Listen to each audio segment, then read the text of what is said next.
Welcome to Foregone Trails. My name's Tyler, and this episode is going to be electric. If you've been following along, you'll know I've been working on Crusty, trying to get it ready to go. A few episodes back, I did an overview and stated my next steps were going to be cooling and then electric and getting the whole front end of the Jeep buttoned up so I can move on to other projects. Well, it's finally that time. Hopefully you watched last week's episode where I finished all the cooling, the radiator lines, all of that. And so now I've moved on to finishing the electric under the engine compartment. And so that's what we're going to be covering today. The first thing I had to do for that was go ahead and build a battery box. So let's check that out. So here's my solution for a battery box on the Jeepster. I just took some angle iron I had sitting around with some round steel stock, gusseted a vertical support with a aluminum tie down off of Amazon, a couple tabs I had, and a piece of strap steel that was left, and all of that gets put together. For the bottom plate, I used some 16 gauge steel with 3 dimple dies that I had laying around, so this just stays open, and then that will sit down right inside. I originally did the dimple dies just to add some strength to it and also allow water to drain out. I also didn't weld it for that same reason. Also, something I'm not sure if it's needed or not is this, and it was in the bottom of the Jeep Cherokee box originally. From what I read online, this is basically a battery temperature sensor, and so I'm still gonna run it. It'll fit nicely in one of these dimple dyed holes. Whether it's needed or not, it's there. There we go, let's get this installed. When it comes to building your own battery cables, it's really pretty straightforward. All you're gonna need is your battery cable. In this case, we're using 4 gauge, which is substantially thicker than the 8 gauge. However, I did see a lot of people that were doing this upgrade use a 2 gauge or much thicker wire, even a 0 gauge. I think that seemed a little excessive for still quite a bit thicker than the 8 gauge that it originally came with, and it's what I had on hand. Again, trying to keep costs down, I just use what I have on hand. So you have this, you have your ferrule or your end of the cable, just some shrink wrap to finish it up, and then a lot of people I've seen can solder them, you can crimp them. There's a few different ways. I chose just to use a crimping method because it's really simple. I also saw in a few videos and watched a few things where it said that the soldering of these ends can make them a little bit more brittle and fragile over time versus the crimping method, and crimping just seemed really easy. So you'll need those.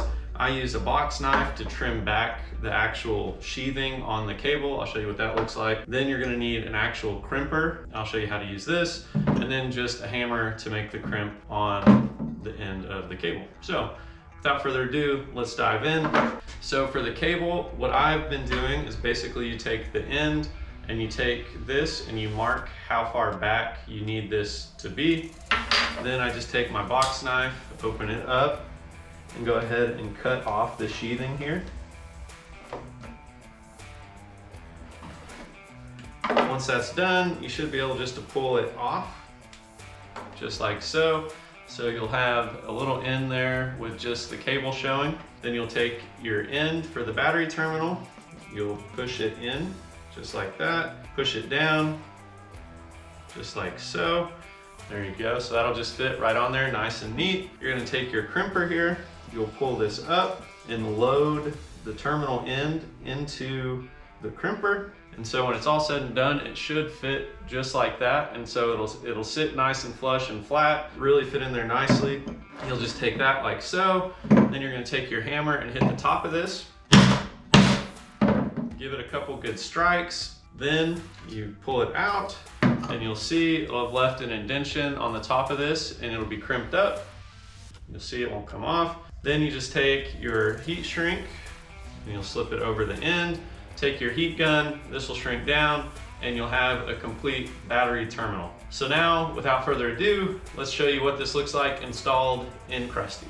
So all the wires that I upgraded on the Commando itself, I have the ground that's gonna run from the battery to the firewall, a ground that's gonna run from the battery all the way to the engine block itself. Then I'm gonna have a third ground that's right here, and that runs from the engine, that back lug, all the way there to the firewall as well. Then for power, I have one that runs from the battery to the starter right there. Then I'm going to have another one that runs from the battery, and it's going to run to the fuse panel itself. There's going to be a junction right here. So you can see the battery to this junction block. Then from this junction, it runs all the way around and then ends up and terminates here at the alternator. So like I mentioned, those are the big ones that I upgraded. I thought that the 8-gauge wire was a little bit wimpy. A lot of it was ruined and not looking great anyway from when I pulled it out of the Cherokee. So I think this will give me a lot more peace of mind in regards to the heavy duty wiring of this. Now let's go ahead and move on to the rest of the wiring. I'm gonna show you guys what the stock loom looks like, how I'm attaching it to the firewalls, and then I'll show you another little trick that I did when it comes to actually removing everything and disassembling the Cherokee, so that when I went to put it back together, it made it a lot easier to run the wiring correctly.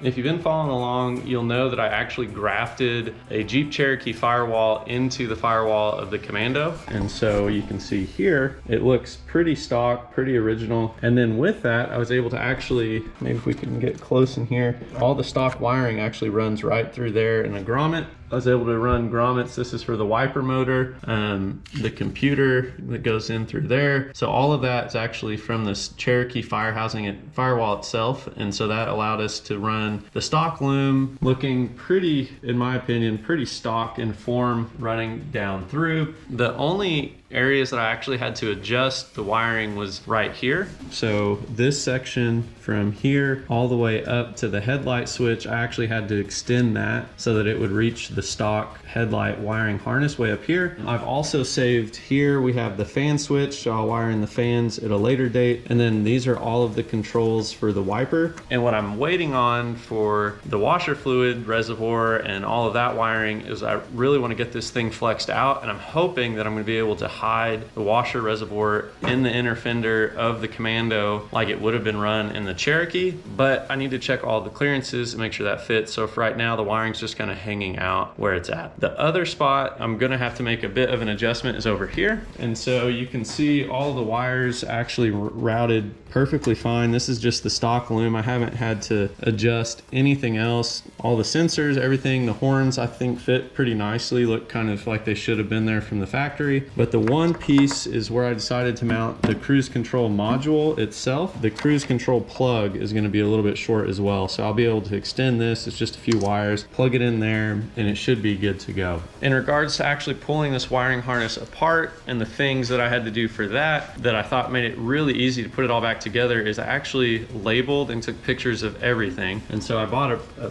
label printer, and so we can see here is this one says it's injector 2 and it has a number on it, 14. And so I did that with everything. We have here, we have the intake sensor. This is your throttle body sensor down here. They all have a number. And so all of the pictures are saved in my phone under a note with the numbers that are corresponded to them, so that when I went and put all this back together, it actually just bolted right up, or well, it snapped right back in to the wires. And that made it really easy for me to put everything back together. And that worked really nicely. And you can see, I mean, all looking like it came directly from the factory. Give it a little bit up close. Now, the other thing that's been really helpful with getting all this secured, and I think giving it a factory look as well, are these fasteners. I was able to find these zip tie fasteners that actually have a little piece on the back. You just drill a hole, push in, and they're actually secured really nicely. And so I'll leave a link below for those to show you what those look like, but it's really nice. It's just a zip tie with a little end on the end of it so that you can just poke it into a hole and it's secured. And I think it looks really good. It matches the factory look, and I'm really hoping that when this is all said and done, it looks similar to the way it would have if it would have been made in the factory a long time ago. Now that we have all of the engine compartment done and all of this is up to snuff, I'll show you guys what I've done for wiring in regards to the headlights and show you what that looks like, and show you the wiring for the turn signals, and then we're going to go ahead and get the grille, the hood, everything put back together, and it should be a wrap. Since I forgot to show what these look like on the unfinished form, you can see it has a little ferrule end on it that you poke into the hole that secures it, and then you have your zip tie that just loops through like so, and then that secures your wiring. So there you go.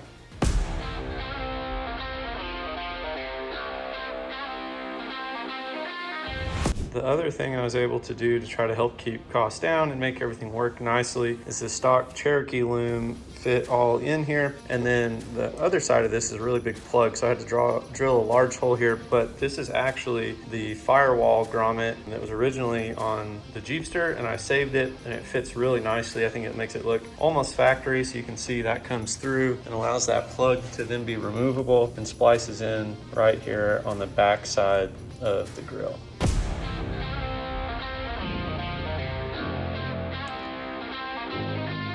When it comes to headlights, this is what I've chosen. It's an LED style with a little driving ring. I really like the look, trying to go for something that's simple, but still a little bit more modern and updated. However, when I went to install them, the issue is, if we look, it has this large casing behind it. And so that's great, except when I went to put it in the stock headlight housing, you can see this has a bucket on itself as well. And so this, if we look, this doesn't allow actual clearance for the bucket on the stock setup. So what I was able to find instead is this right here. I think this is for a Harley Davidson or something like that is what it said. You can see there's nothing in the back here. So with that, we should be able to go ahead and get this installed into the stock location and have clearance for the back of this headlight.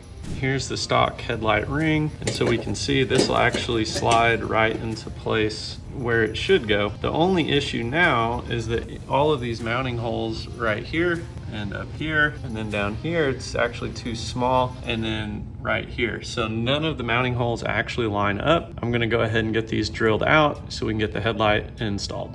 Now I've got the headlight bezel installed. I just went ahead and marked and drilled each of these holes. That should hold everything in place, and I've found out that basically the center of this adjustment should be centered in the bucket, and then that'll actually match with the grill. The other thing here is I actually have reused the stock Cherokee headlight harness. So you can see the turn signals are right here. I've got the headlight plug, everything's ready to go and bolts up and actually fit really nicely. It actually just routed underneath the grill there. And then even the side marker lenses were appropriate and they're gonna bolt right up to what I need for the Jeepster grill. So let's go ahead and get this headlight installed. And here's the final look with both the headlights installed. Now I need to go ahead and try to get this grill fitted up and put in place for the final time. I know we've covered what the headlights look like, some of the hurdles I came into with those. I also went ahead and changed the turn signals. I wanted something a little bit more modern, a little bit different. So what I did, I actually found some 4-inch trailer lights that were smoked out. I'll leave a link to those down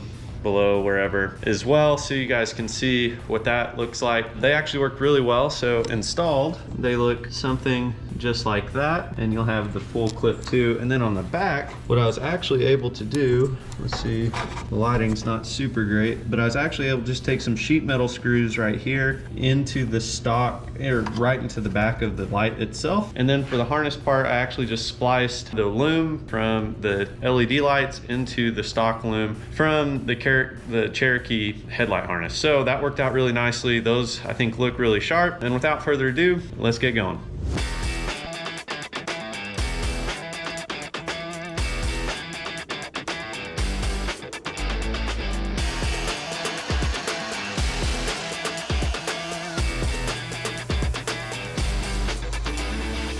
Now, something you guys might be interested in, maybe not, I don't know. I recently built a metal brake for my press. You know, there's lots of companies that make those. I think Swag Off Road makes one that's really nice. I have been interested in it. I never thought I should go ahead and pull the trigger and spend some money on it, but I did see a few where people had made them on their own. So I thought I would give it a shot with some scrap steel I had around, and this is what it ended up looking like. So it's pretty straightforward. It's just some angle iron on some square tubing I had, a couple pins here on each side, so you can see they just slide right down over, and then some angle iron welded to some plate, and then this just presses down. But I'll go ahead and show you guys what that looks like. Both of the Commando grills that I purchased didn't come with the lower brackets that hold the bottom part of the grill to the cross member support, and so I do need to make those brackets. I did have a guy on here actually offered to sell me both of those, but I thought this gave me an excuse to go ahead and build something, and it also allowed me just to use some scrap that I had laying around to make those brackets from scratch. Let's show you that process, and then we'll get the grill finally installed.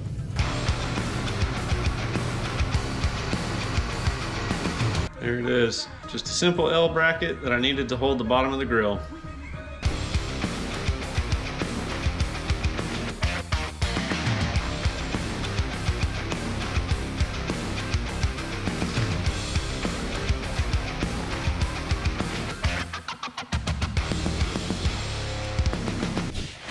Here it is, the front end is completely done. I've got the fenders installed, the hood, the grille, headlights, turn signals, everything is in place and where it should be. I've got a few minor tweaks to make. This hood is clearly not adjusted properly, but it's in place and I'm happy that it's there. Next, I'll be moving on to the back of the Jeep. I will be getting the bumper cleaned up, getting it finally installed completely. I'll also be building a fuel tank for this that should use the Jeep Cherokee fuel pump. So all of that should plug and play with everything that I've been working on up until this point. Overall, I'm really happy with the progress and I think this thing will be done in no time. Thanks for watching. Please like, subscribe if you're new to the channel. Thanks for watching. Yep, all right, bye.